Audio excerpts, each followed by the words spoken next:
Dieu qui appelle à l'existence ce qui n'existe pas. Il appelle à l'existence ce qui n'existe pas. Ça veut dire que si la chose n'est pas, quand tu vas voir le designer, tu dis je veux ça, il dit ma chérie, ça n'existe pas. Mais il faut que Dieu crée pour que ça existe. Sinon l'homme ne connaît pas. L'homme ne connaît pas. On te dira que ça n'existe pas. Cette dimension que vous cherchez, madame, ça n'existe pas. Madame, le plan que vous cherchez, ça n'existe pas. Et l'homme te dit que ça n'existe pas. Et Dieu dans la Bible, c'est là que la Bible te dit que c'est là que lui il appelle ce qui n'existe pas. C'est que l'homme ne connaît pas. C'est qu'il n'y en a pas. L'homme n'a jamais créé. Et la Bible dit que lui maintenant, c'est là qu'il rentre en l'homme. Et il écrit maintenant ce qui n'existe pas à l'existence. Ce qui n'existe pas, Dieu lui l'appelle à l'existence. Ce qui n'est pas, lui l'appelle à l'existence. Ce qui n'a jamais été, lui l'appelle à l'existence. Alléluia. Il dit, il est celui-là qui appelle à l'existence. Ce qui n'existe pas. Personne n'a jamais vu. Ça n'a jamais existé. C'est là que lui s'élève. Et c'est là où il existe. C'est là que lui s'élève. Et c'est là où il existe. Oui. Alléluia. Il appelle à l'existence ce qui n'existe pas. Il n'y a pas. Il n'y a pas. Il n'y a pas dans les cieux, il n'y a pas sur la terre, il n'y a pas dans les cieux. Il n'y a pas sur la terre. Et lui, il rentre en œuvre. Et c'est là que cela arrive à l'existence. Je ne sais pas quelle situation tu traverses. On a dit que madame, ça n'existe pas. On a dit que monsieur, ça, c'est pas possible. Ce matin, Dieu te dit que oui. En réalité, ce n'est pas possible. Mais il va rentrer. Et cela va revenir à l'existence. Sois attentif.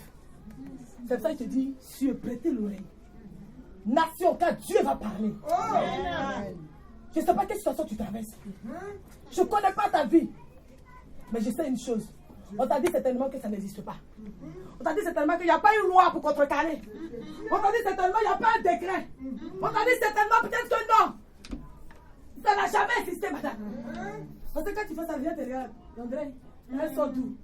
Mais ça n'existe pas. C'est pas possible, ce que vous demandez. Mais c'est là la Bible te dit, reste serein. Car Dieu va se lever. Et cela va arriver à l'existence. Dieu va se lever. Et cela va arriver à l'existence. Parce que si lui ne se lève pas, c'est là qu'il faut dire Seigneur. Et tu dis Seigneur, si toi tu n'envoies pas ça à l'existence, ça ne peut pas exister. Parce qu'on m'a dit que ce n'est pas possible. On m'a dit que ça n'existe pas. On m'a dit que ce n'est pas faisable. Parce que toi tu ne te lèves pas pour que cela arrive à l'existence. Seigneur, c'est que je suis foutu. C'est que je suis perdu. C'est qu'il n'y a rien qu'on peut faire pour moi. Mais c'est là seulement que toi tu vas te lever. Que peut-être quel député va se lever matin et dire j'ai une loi. J'ai une loi. C'est là qu'un médecin va se lever. Un chercheur va se lever et dire oh j'ai trouvé la formule. Il va se lever et dire j'ai trouvé la formule. J'ai trouvé la molécule. La molécule qui manquait, j'ai trouvé. C'est là que ça va arriver à l'existence. Sinon pour l'instant ça n'est pas. Pour l'instant ça n'y est pas.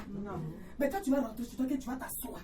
Puis tu vas dire Seigneur, si tu n'as pas créé ça, Seigneur, si tu n'as pas fait ça, il n'y a rien qu'on peut faire. Il n'y a rien qu'on peut faire.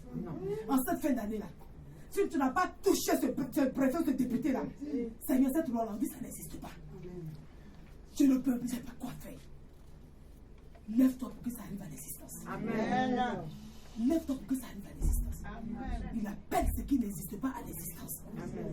Il a appelé les cieux à l'existence. Amen. Il a appelé le soleil à l'existence. Amen. Il a appelé la mer à l'existence. Parce que cela n'existe pas. Ça n'existe pas. Il a déjà fait. Sois serein. Amen. Sois ensuite, il a déjà fait. Amen. Parce qu'on a vu que la terre était informe. Il n'y avait rien. Rien n'existait. Il a dit que la terre fut. Sur sa parole, ça a été. Je veux que tu te lèves. Je veux que tu t'armes de force. Je veux que tu te dises que c'est fini. Ce que je ne savais pas, le secret que je ne tenais pas ce matin, je l'ai. Le secret qui me manquait, la pierre du personne qui me manquait, je l'ai ce matin. Ce qui me manquait, je l'ai ce matin. Je vais rentrer chez moi, je vais m'asseoir. Oui, je vais m'asseoir. t'assois. Il faut t'asseoir. Tu t'assois. Dès que tu rentres, tu t'assois devant ta porte. Si tu mets ton sac derrière toi à côté, Seigneur, si tu n'as pas appelé à l'existence, où ça va sortir? Amen. Personne n'a jamais vu ça. On dit c'est une maladie, on ne connaît pas. Seigneur, on dit c'est une loi qui n'existe pas. Mais moi, c'est celle qui me faut pour que je puisse avoir quelque chose. Seigneur, on dit que c'est cette molécule-là qui manque. On ne l'a pas encore trouvé. Mais moi, c'est ce qu'il me faut. Si toi, tu ne te lèves pas, ça ne va pas exister. Amen. Alléluia. Amen. Dieu est puissant. Amen. Il appelle à l'existence ce qui n'existe pas. Amen. Ce matin, c'est le message que j'ai pour toi. Amen. Il appelle à l'existence. Ça n'existe pas avant. On n'en a jamais vu avant. Et pour toi, il se lève un matin. Et ça devient. Et ça arrive à l'existence. Amen. Alléluia. On n'a jamais vu ça, madame. D'où vous sortez ça? Dieu va l'amener à l'existence. Amen. Si tu crois. Amen. Genèse chapitre 22. À partir du verset 1. Amen. Genèse 22, 1 à 19. Après ces choses, Dieu mit Abraham à l'épreuve et lui dit, Abraham. Alléluia. Après ces choses, Dieu mit Abraham à l'épreuve. Amen. On y va. Et il répondit, me voici.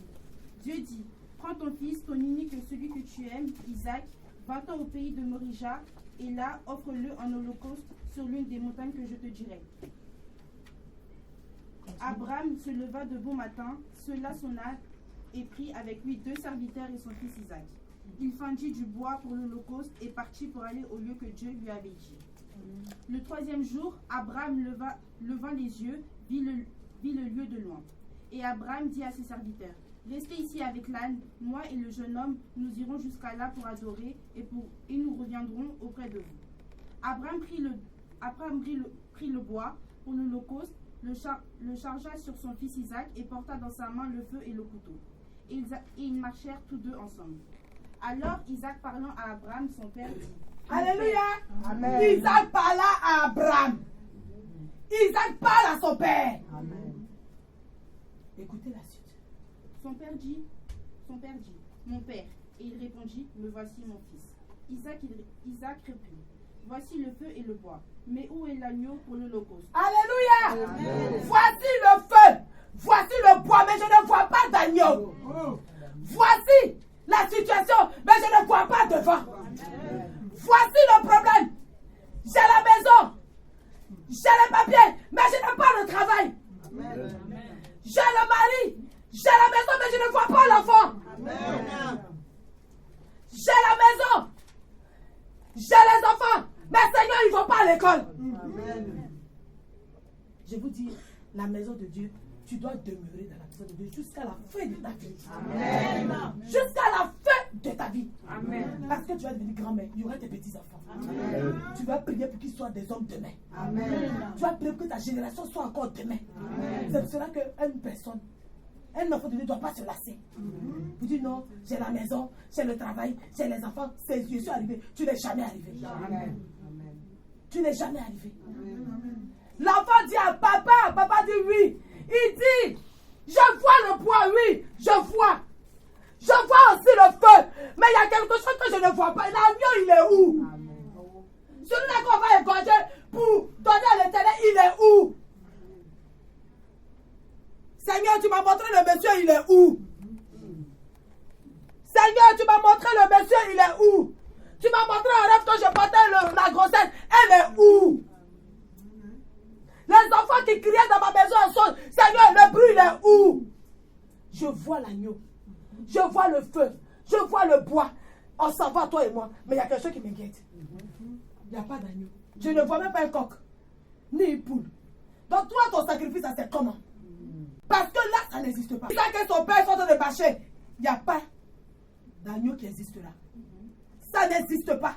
Donc si tu n'as pas pris en ville, c'est pas dans la forêt, tu vas la voir. Si tu es sorti de la ville, tu n'as pas pris l'agneau. C'est pas dans la forêt que tu vas trouver l'agneau. On y va. Ils voient, ils sont partis.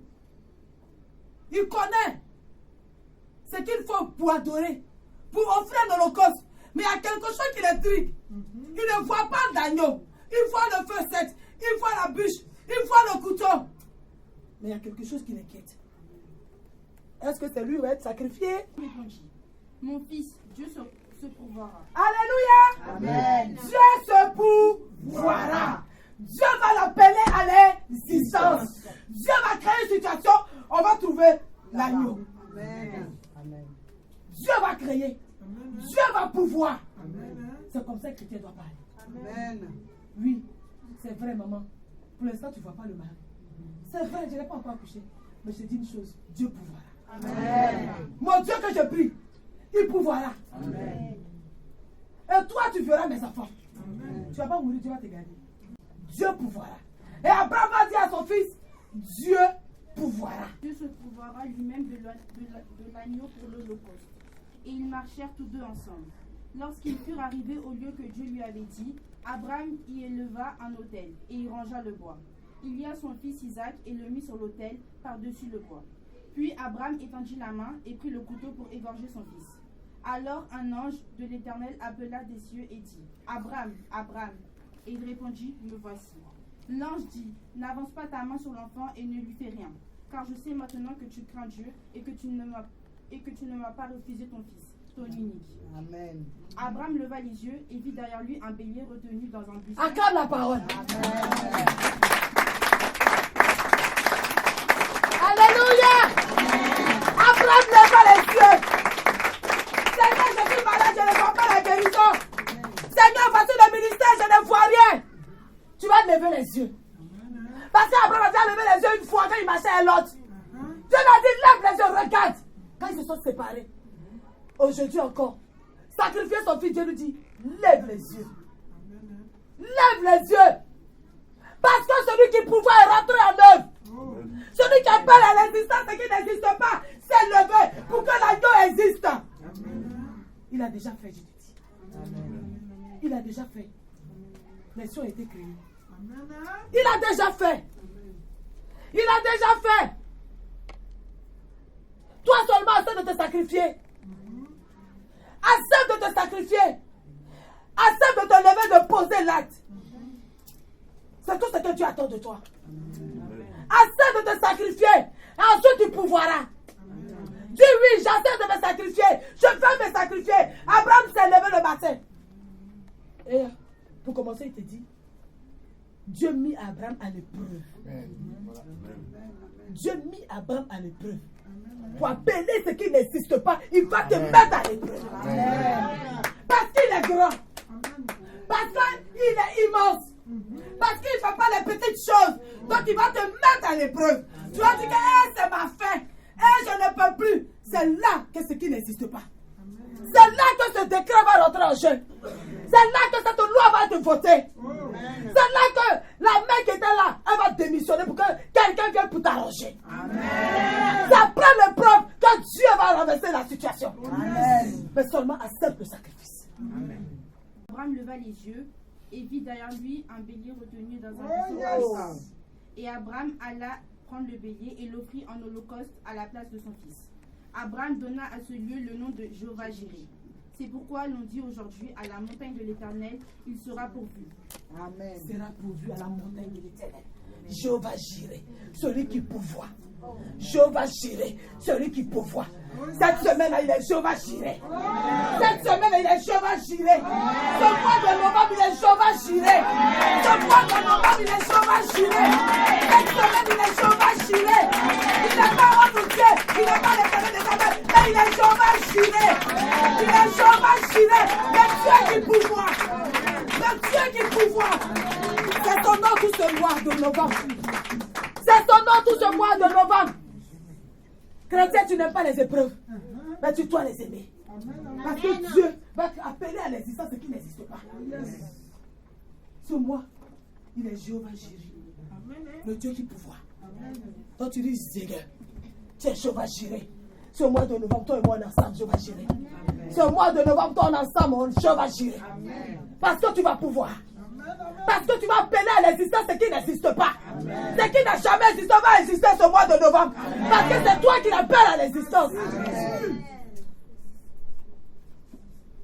Alléluia. Il dit Dieu va pouvoir.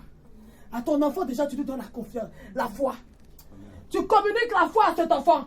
Quand tu dis à ton enfant, oui, pour l'instant mon fils est difficile. Pour l'instant on travaille une situation. Mais le Dieu compris. Moi les enfants, je vous dis, nous sortirons de cette situation. Amen. Tu leur apprends la foi. Amen. Tu leur apprends à croire en Dieu. Amen. Tu leur apprends à faire confiance en Dieu. Amen. Parce que toi la maman, à ce moment, tu ne chancelles pas. Amen. Tu places ta confiance en l'Éternel. Il dit, il est où l'agneau? Il est où l'agneau? Abraham répondit, mon fils, Dieu pourvoira lui-même à l'agneau pour l'Holocauste. Parce qu'il est celui-là qui pourvoit. Il est celui qui appelle l'existence ce qui n'existe pas. Il va aller sacrifier son fils. Il nous faut des épreuves. Il ne faut pas murmurer. Ça fait mal, oui, parce que tu restes humain. Mais à un moment donné, il faut te dire qu'elle est importante dans ma vie. Elle est vitale. Parce que Dieu ne t'attend pas pour te tuer. Non, pour voir si tu seras un homme intègre. Amen. Si tu ne vas pas aller tourner chez le marabout, si tu ne vas pas aller voir le chaman, si tu vas dire Seigneur, je sais que je parlerai de ta bonté. Amen. En ce moment c'est difficile, mais je sais que je parlerai de ta bonté. Je sais que tu es le Dieu qui pourvoit. Jéhovah Jireh. Et Dieu a pourvu. Il dit ne porte pas la main sur le garçon. Ne lui fais pas de mal. Car maintenant je sais que tu révères Dieu. Maintenant je sais que tu peux avancer. Maintenant, je sais que tu peux avoir un ministère. Amen. Maintenant, je sais que je peux t'établir sur un ministère. Amen. Maintenant, je sais que je peux te nommer. Amen. Maintenant, je sais que je peux t'envoyer en mission. Amen. Maintenant, je sais. Il dit, maintenant, je sais que tu pries Dieu. Tu sais que maintenant, tu as la crainte de Dieu. Amen. Tu sais que tu as confiance en Dieu. Amen. Puisque Dieu ne t'a pas refusé puisque tu n'as pas refusé ton fils unique à Dieu. Puisque tu ne lui as pas refusé. Alléluia. Amen. Puisque tu ne lui as pas refusé ton fils unique. Il pouvait dire, oui, c'est Dieu qui me l'a donné, mais je ne lui donne pas. Mais il lui a donné. Et Dieu a vu qu'il a passé son épreuve haut les mains. Il a passé son épreuve haut les mains. C'est comme quelqu'un qui paie son travail. Tu dis, Seigneur, ce travail, c'est toi qui me l'as donné. J'ai toujours payé ma dîme. Donc si c'est toi, tu veux me donner mieux. C'est que tu veux me donner mieux. Amen. Parce que c'est ça, quand tu sais que c'est ce que Dieu a fait pour toi, amen, tu ne peux pas avoir peur. Tu dis ton travail, c'est Dieu qui me l'a donné. Et j'ai toujours payé ma dîme. Il n'y a pas un mois où je n'ai pas payé ma dîme. C'est qui veut me donner mieux. Amen. Alors Abraham aperçut un bélier qui s'était pris les cornes. Regardez l'histoire. Regardez un peu. Le bélier s'est pris les cornes. Donc le bélier a quitté la ville. Il est venu arriver dans la savane. Il est calé, il est comme ça. Non, il faut craindre Dieu. Craignons Dieu, hein. Un bélier s'est pris corne. Il est comme ça. Il veut sortir, il ne peut pas sortir. Il se bat depuis des années. Comme tu ne sais pas combien de temps il était là. Mais il y a une chose que tu sais, toi et moi, on sait aujourd'hui matin, qu'il y a un sacrifice qui doit être fait. Et ce n'est pas Isaac, mais c'est celui-là. Donc il t'accorde de être pris. Il appelle à l'existence ce qui n'existe pas. Ça n'a pas existé. Mais pour Abraham aujourd'hui, là, ça a existé. Dieu est fort. Amen. Et les parents, tu lis, et puis toi, tu te dis, waouh, tu n'as pas raison de me quitter. Il s'est pris les cornes dans un buisson. Il s'en saisit et l'offrit. L'holocauste à la place de son fils.